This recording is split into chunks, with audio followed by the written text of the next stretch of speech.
You get infected only once. And I put the German germinate. From then on, the trick is to determine what branch of the sick tree you'll perch up on and to declare your manifestation. Like a terminally ill patient reaching the acceptance stage of grief to hope to live to bow upon and wake up and smell the thrown roses. Patient, sweet soil to return to in betrothed new form.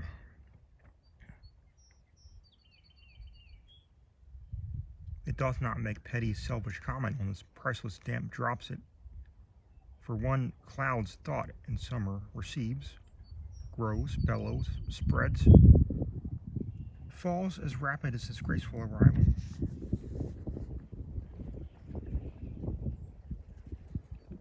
Like a hooded visitor who whispers a supposed secret in your ear, and the others pick up information, and nobody else claims to have seen anyone around, lest your shadow, when the shy sun peeks its bright face back out.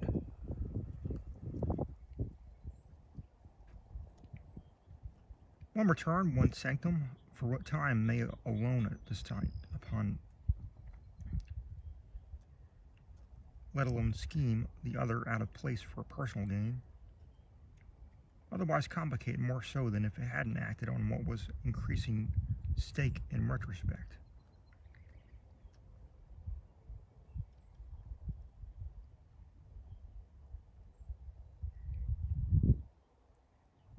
But you decide how much sizzle there was.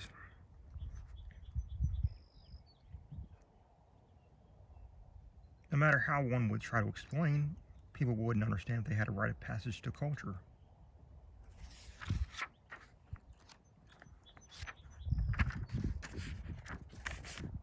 Georgina Stevenson mulled over these digesting notions, not for the first, second, or third time. A Rubik's Cube with a moral heart. As sure as the voice doth inhabit the fingerprint of the soul. Who could understand sooner to forgive just as much, if not more so?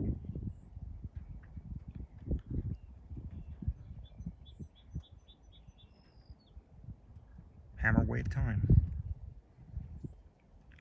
One only found it in their hearts to forgive, not put it there. And if it be a revolving strobe light every time one checked again.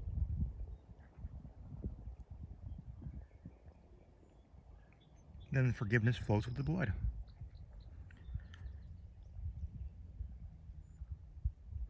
What did the heart or the mind need apply different loyalty to than a ring on your finger with a vein leading to your heart? If the Egyptology be accurate. Worshipping cats and bearing honey were promising enough, but without fail there always emerged the pretty little head or big ugly furry head, then stickened by delay, of truth. That stubborn as a mule could hide no longer. Out of spite his perked up ears only hearing every other word.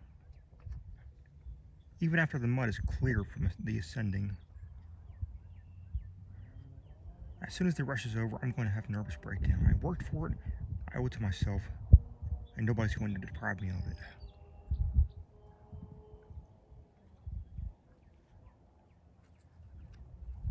He tells himself watching.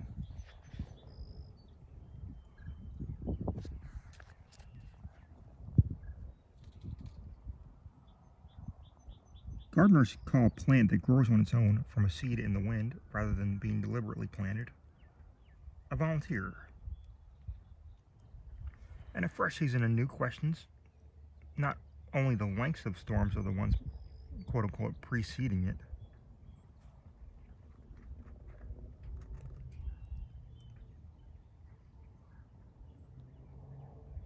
Constantly in motion and setting up the next season that came, albeit in its own rate, without question.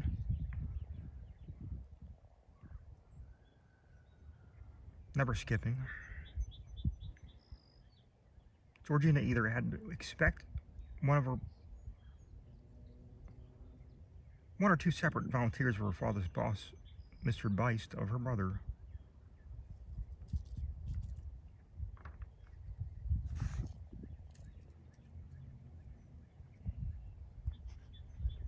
thusly, Beist is a beast, and I gotta keep my job. Their dad would snarl, yet with despair, coming home with a loosened tie and rather tightened around his scrawny gooseneck. Either his boss didn't listen or care enough to listen, or consider he might be the one who was so caught up in business that he was blind to a family man's consequences. Or uneasy as is the head that wears the office crown to not allow this sentimentality. Roger Stevenson, working for a law firm, he as well held too tight a grudge and too deep a respect for classic rock that the latter was the balm for the former. And he did try to lighten up and tell Georgina and his son Simon that Beist was his burden.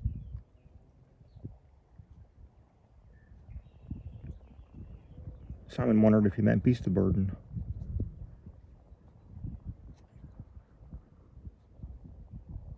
When judges could make verdicts based on how their breakfast made them feel, of all things. Simon understood this joke about a burden when, after all, even the more stressful day or case, or if the judge was Mr. Beist, Simon knew that it was his time to hold his tongue and help his father get kicked back before and after dinner by pulling the record needle as soon as, or before his husky father fell back in his favorite green chair in the corner of the Stevenson living room, with his white dress shirt open and his sky blue tie still attached, and some days even in his blue and white striped boxer shorts. These are probably the harder days. His near powdery white hairy fingers wrapped around his wide tummy, and his head leaned back and eyes closed as if he waited for a pedicure as well from Simon. He pointed only then to the family's old record player, and not the radio, as if he were the resilient force to cause Richard's 12-string acoustic and Jagger to bellow, and thus rock the roll the rock and stones. An instant before dead and alive and well, and not just playing in his head. And the planet spinned a little faster for 5 minutes. Mr. Stevenson not cracking a lid to watch his son in with his handcuff position of his hands. As if Jagger were singing happy birthday and he could only sit and stare and make her wish he would not disappear with the candle's flames.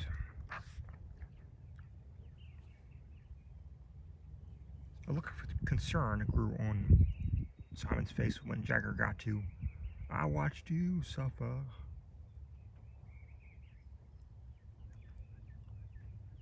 He thought about Daddy's back pain.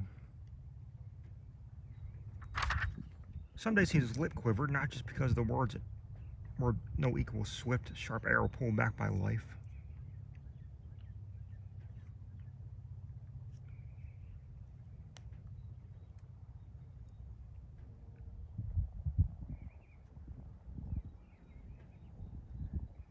His tears were fatter than Jagger's lip.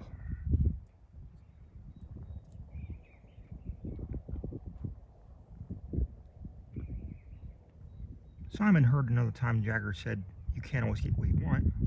Yet here he mentions buying things someone wanted. And yet freedom without time?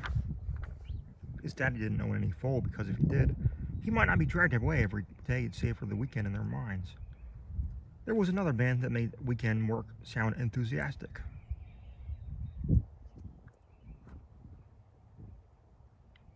How long did people give your childhood until it was time to bestow the children yourself? Or never. Simon hoped it meant teaching things to anybody any age, for knowledge never went away, only thickened. When material wore out, and like Jagger's preach, just transcending once the record was sure to be worn out randomly someday.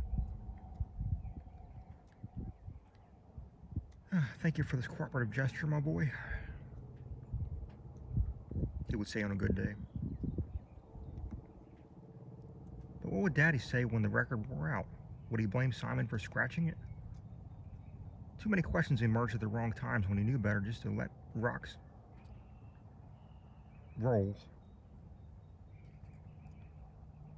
Magic healing in a way that only Simon could, turning it on. Or so it give him the illusion of power too.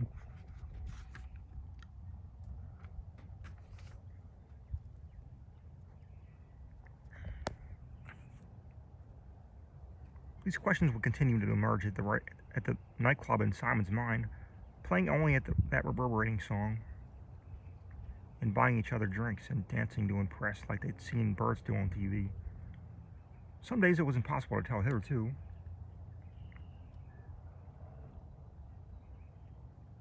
Simon's daddy would curl his index finger to come hither, still with his eyes closed, as sure as the shadow of a boss when something disappointing sunk in. Simon would float over, and Roger would either pat his boy on the head for initiating soothe, or begin to and end with a smack to play the song again, while Simon fought back tears from the sting of the impact, as though from a blind but seasoned boxer.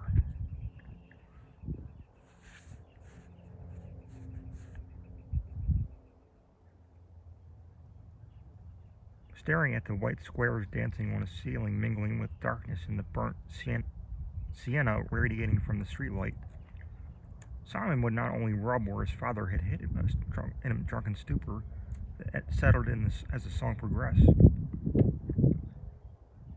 and grew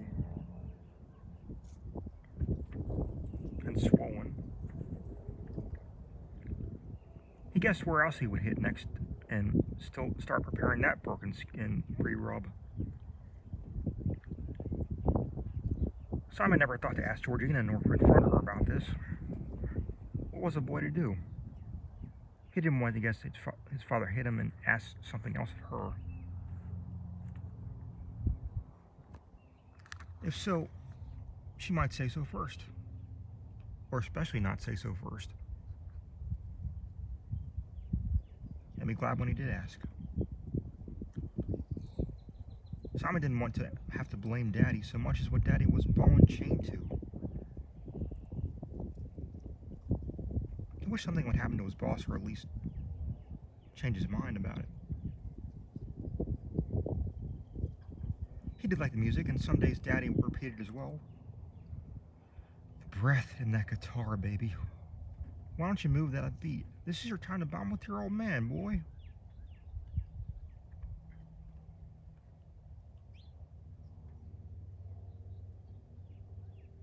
Simon took it sweetly and as a warning because his father hadn't opened his eyes. They certainly listened enough to practice. And if his father could hear cotton swabs drop on the rug, practically, so be it. Losing conscious thought in bed, sometimes Simon thought he spotted funny silhouettes. The most recent, as the shadow swirl tango,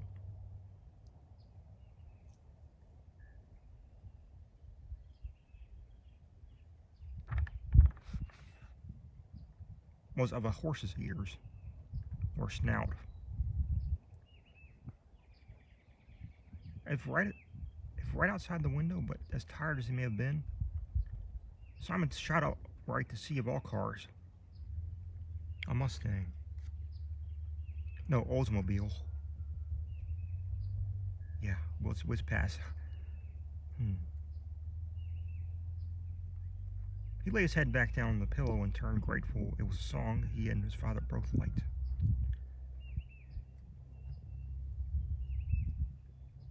Maybe it was getting to his father as much as it was he, in a different way.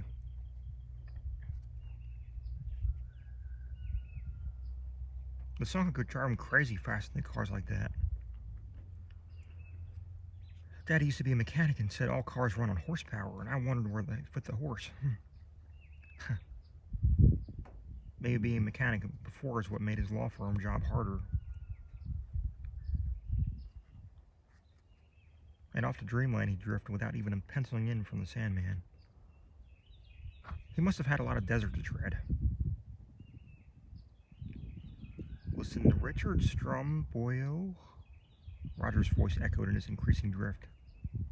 He didn't want to risk getting hit again if he asked who Richard was. What did it matter? Simon rather preferred to think, especially from Daddy, how people either used their free time to speak with you or freed their time to speak with you, and to know the difference. And sometimes the cornerstone of society that was, is, and will be family that you don't choose gives you all they have, and they had.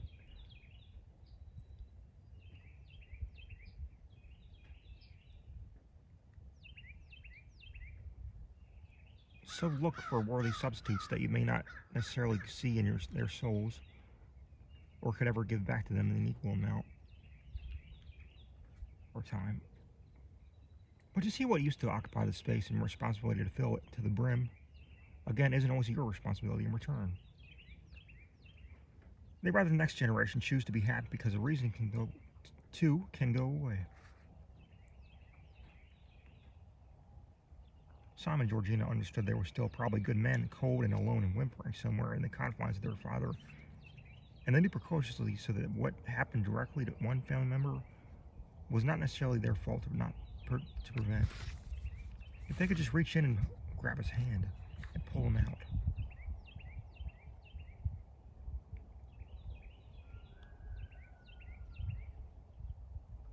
Despair. Simon told her he was afraid of their father some days until the fear transcended more to how random he would bring distrust undeserved to them. And Georgina would try to assuage his conscience by being reminded that people who are suffering indirectly and have less pennies in their wishing well are not your enemy. But Simon was manipulated enough into believing unsure things until there are other things, worst of all himself. And twisted to, what if the wishes were not outweighed by the pennies because they were not specific enough?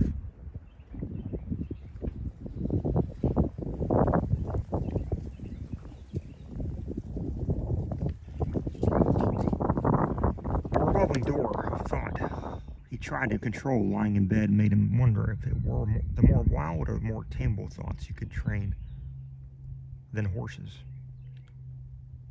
to gain susceptible trust from them before they spread to other humans by accident or design. Nobody said horse brain, it said bird brain. Georgina would try to leave a trail in his mind just before bed of a pep talk, except for the lava lamp in his peripheral vision glowed with more trust than in his father, as though every time he acted up either from needing more or consuming more alcohol, the psychological damage was worse. The glub and clink of his bottle longer and the hoarse song louder. Whether or not Simon's ears were boxed for more demand than he could deliver, the funny mispronounced house says,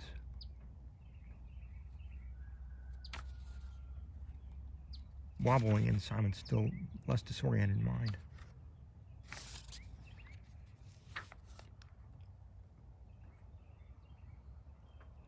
Simon never had to plan ahead what he'd say to his sister.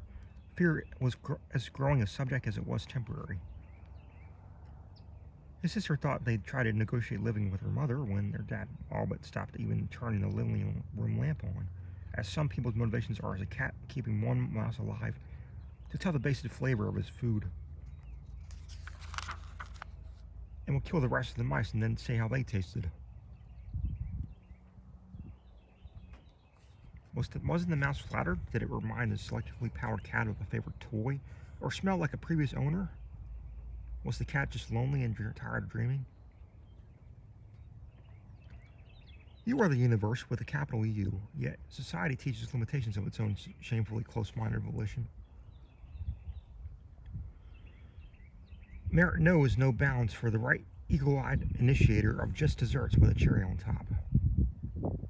It was one such skill to seek out another's life lesson example that it did not have to require half the time, let alone half a quarter of one's lifetime to realize. What you want is of your own seeking. and even more of your own patience. For a time supplied the insurance of insurance.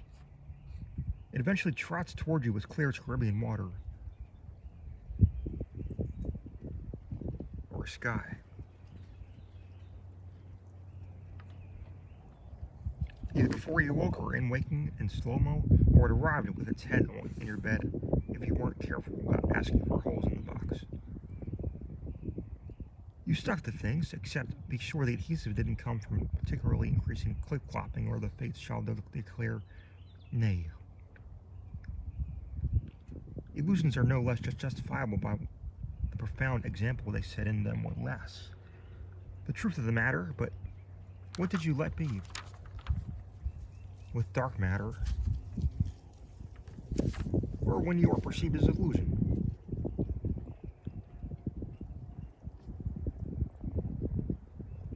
You don't take it personally.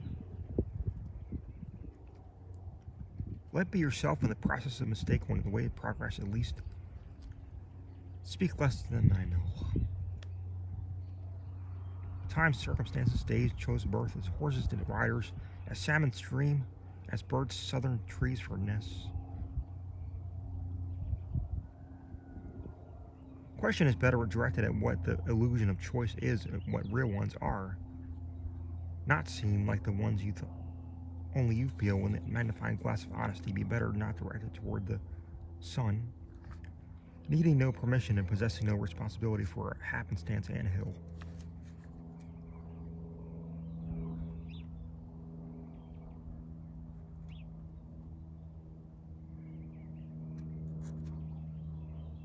The ants didn't ask to be burned. They can't even keep a trail straight unless they're all together. The irony of evolution is a shock chart that goes upward only so far until the mentality gets greedy in natural selection. The word illusion begins with ill use and ends with on top of bad grammar, I on. The shocker shall get shocked back.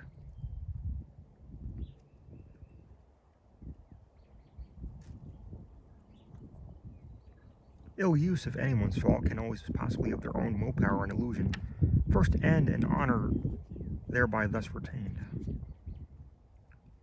With enough forgiveness.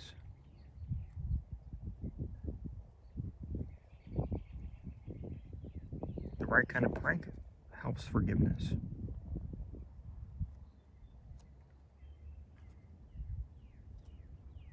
One magnification trade for another. If it just gave it time.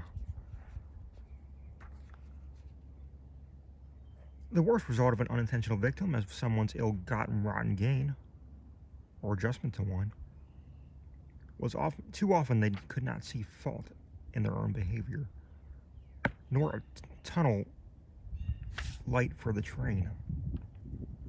Hit by the train and left in the rain was beyond help for a shattered body.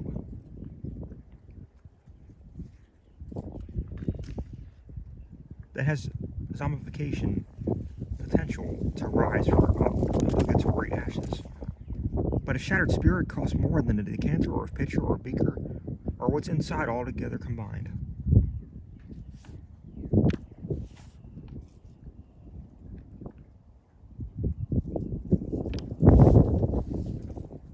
Simon wished Daddy would talk to this Mr. Beist in come do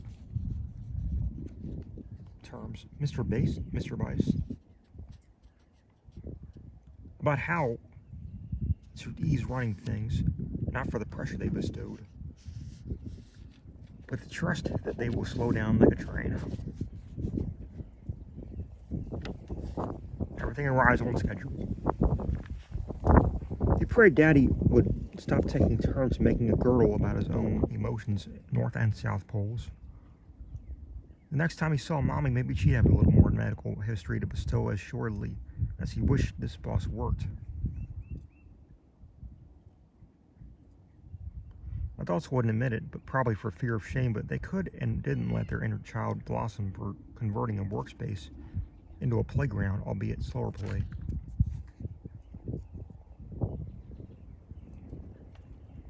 they didn't always want to be child again because they didn't like their childhood.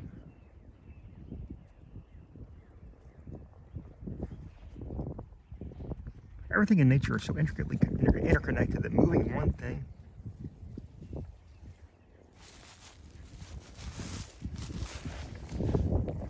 can have a butterfly effect throughout the entire food chain or ecosystem.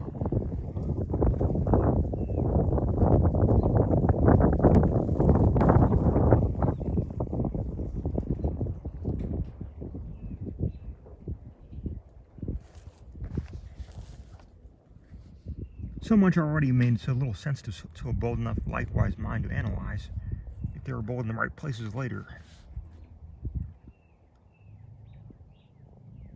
Even the result making sense wouldn't, while the process didn't bother someone's mind that he never slept when he did think about it. But he would rather a process made sense and a result didn't. Human beings timelessly behaved by unwritten laws. Pieces of paper claimed that didn't make it more solidified, official will, except the saying wasn't, where there's a will, with a will, there's a way. Humans not remembering origins, as biology will only dump out itself for memory. Except for Daddy's bar origin. And still behaving with indirect loyalty to the new model of time, chiseling away so differently.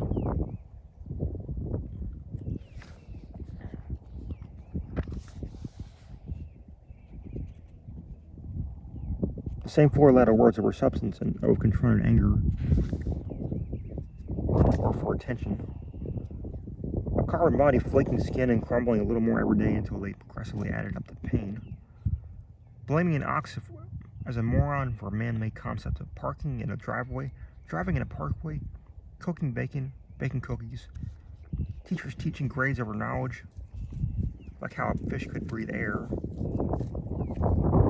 And not getting anything from the student in return, let alone have them wake up early enough.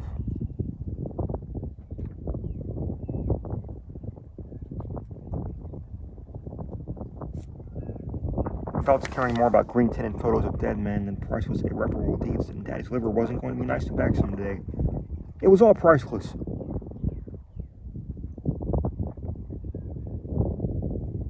It's because the horse had a gift and a mouth and a mystery that he wasn't playing, isn't it?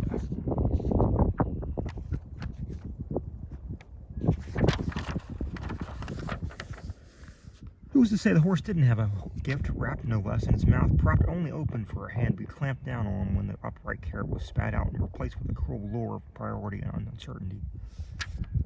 In Simon's nightmare, he was always in the field. And a man with a horse head waved to him, with much more vigor than Daddy, only for a desk and a briefcase of carrots. No van with a spray paint on the side, no windows. A horse-headed man would have a barn, right? Right?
Simon would get closer rather than run away. Out of much morbid curiosity to see where it's going than anything like a car accident or who wasn't bloody.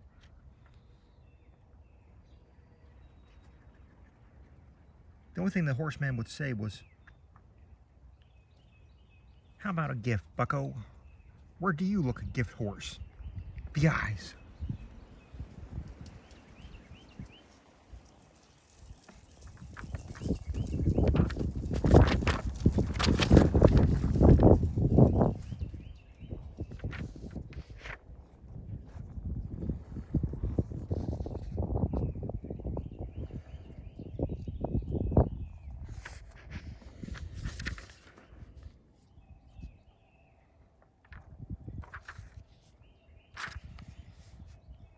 And Simon was scared he'd have a deer body, but no, horses didn't hunt deer. Couldn't run away that he wanted.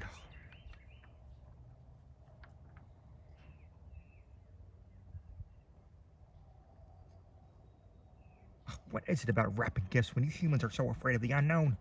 Embrace it. Not enough wrap. Yo, yo, yo, ho, ho, ho. Yo, ho, ho, want a bottle of carrot juice brandy. I could be a rhino.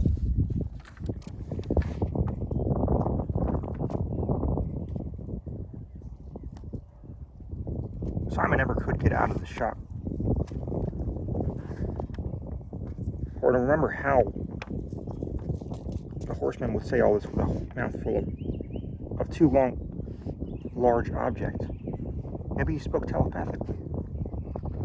Something had to put the path in it, but would it consider escorting the psycho out alive? Would the psycho cooperate? Only for so long? The horsehead man would beckon to him. What's the matter? Hippophobia, kid? There are worse things to fear you don't see. Cattle ain't a bunch of cats and murder is illegal, but don't blame the crows for who glorified historical wars with marble. People are oh so dependent on the coin flip of a second that from now that they forget what the coin is made of, and every picture of God's green earth is blue.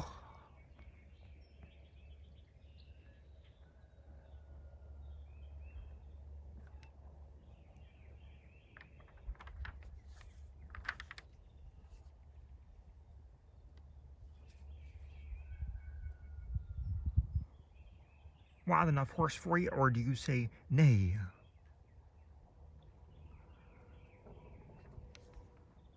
Action howl like an angel, in apprehension howl like a god.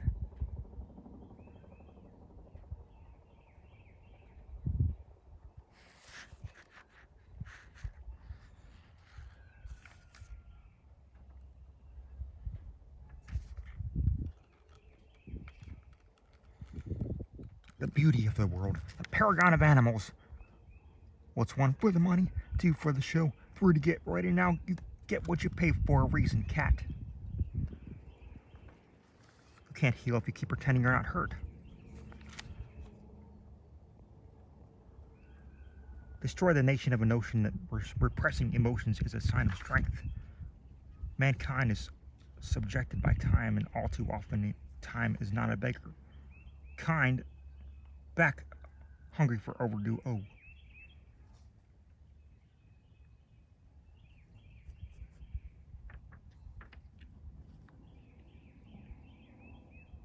Fatty Bumbleladdy, try calling angels and only one place will be of service to a hotline. Closer the horsehead man beckoned, the worse his greasy pulsating neck veins bulged with every next taunting. Don't you like my honest gift of knowledge, or is there not enough of a ledge? I've kidnapped you, so start chewing grass while the grown-ups work, you yak.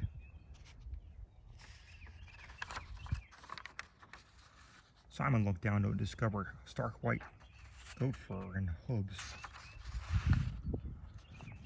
The last thing he always hears before he wakes up is horses neighing and a man screaming echoing from the dream abyss. This continued for a while, but the horse-headed man never gave Simon the chance nor open-air time to ask questions. The day after the last dream of it was the worst fight his parents have held yet, when all of her seething agility of might to hold back harder than tears. Mildred stood in her white and red splotched dress.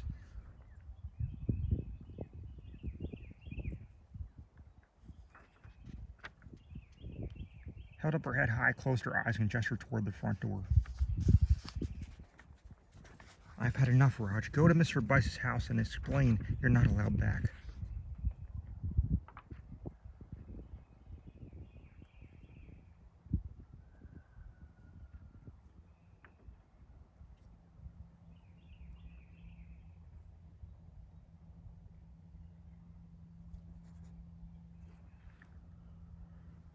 Roger, drunk of course, grabbed Simon by the collarbone too firmly and threatened.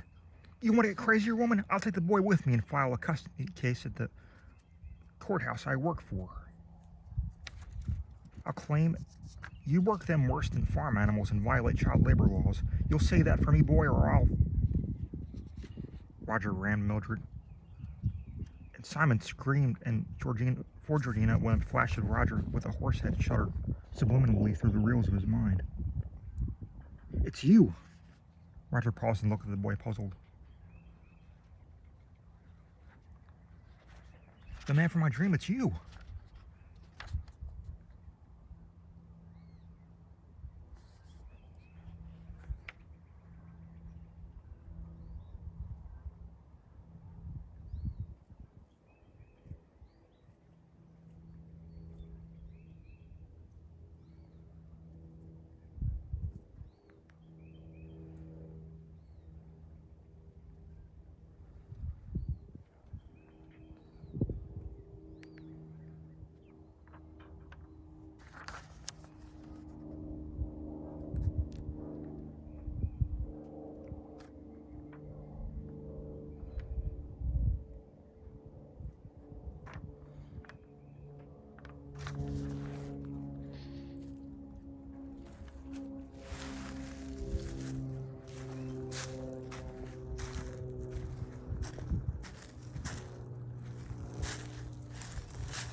What the hell are you talking about?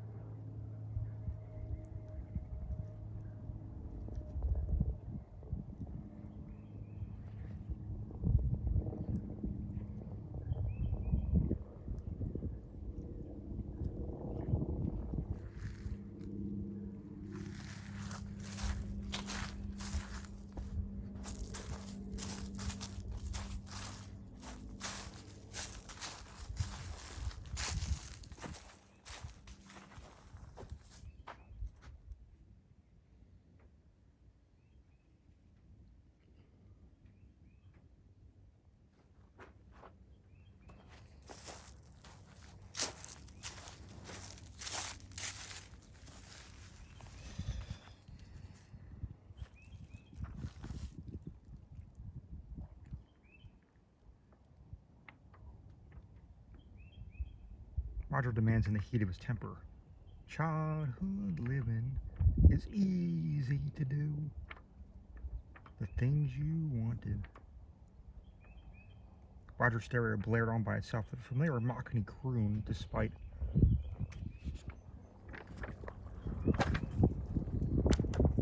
the record player off.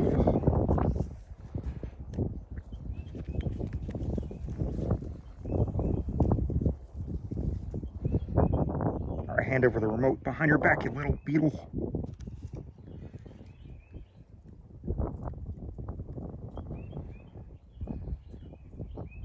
Roger threatening and confused yet spiteful. All bets are off tune. The song grew louder and drowned out all threats. Can't let you slide through my hands.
horses couldn't drag me away. The louder and louder the song got, in true Doppler effect fashion, Simon heard a gallop. "It's not programmed to go that loud," Roger cried and crouched, his anger fizzled, his hands over his ears. His mouth agape, his tightening face into a desperate grimace of sorrow, beating the carpet with balled fists.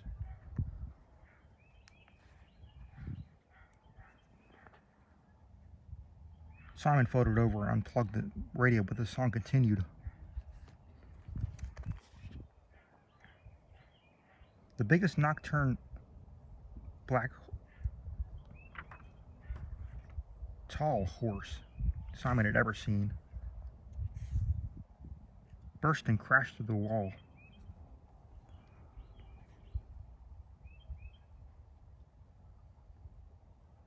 Above the radio.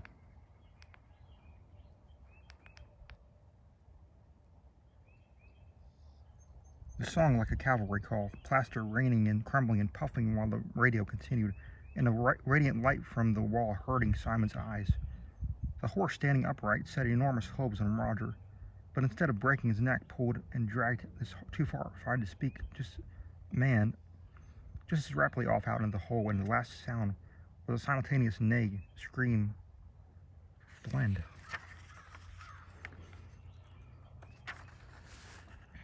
Simon stood dumbstruck. Well, at least I didn't break the record.